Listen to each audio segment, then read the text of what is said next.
Trisha Gay Kelly had initially reported on the growing issue as well as the PAJ's response. However, the attacks have not stopped, right, Trisha Gay? Could you tell us your story and what it will highlight? Well, Nika, the conversation continues, of course, and the media is once again in the news, this time for alleged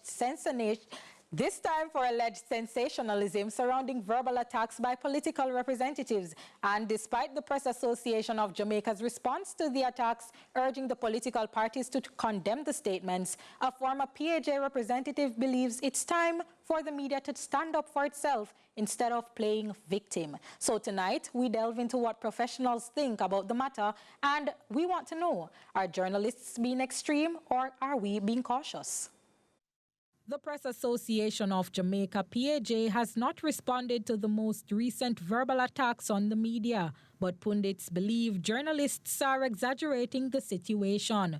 Former PAJ Vice President Hilton Dennis says such remarks are nothing new to practitioners in the field. He reminds we all have freedom of speech. We will stand up and defend, as a press, right, our right to speak out. However we choose to, and the parties that feel offended have a right also to say as much.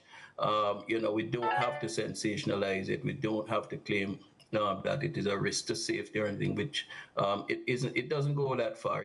But his claim is not supported by other professionals in the field. Journalism lecturer at the Northern Caribbean University, Laurie Henry, says verbal attacks can develop into more serious confrontations. These kinds of inflammatory statements can be taken by others too far, whereas the political leaders themselves are not taking certain actions.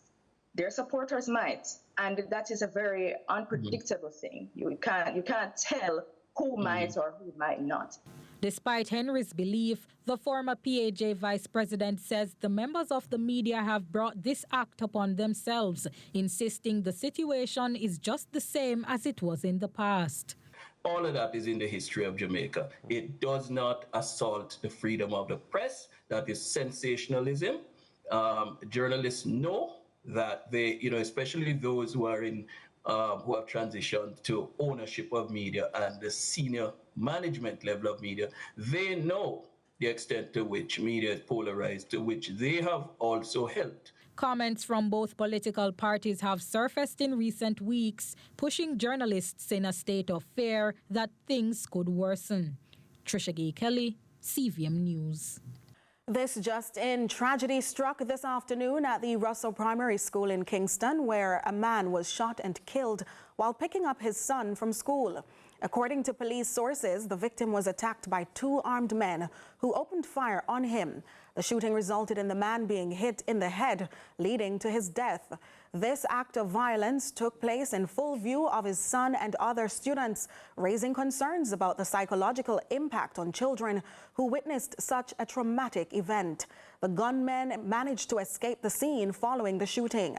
The St. Andrews South Police have initiated an investigation into the incident, and they will likely be gathering evidence, interviewing witnesses, and reviewing any available surveillance footage from the area to identify and apprehend the suspects involved. The incident highlights significant issues related to gun violence and public safety, particularly in environments where children are present.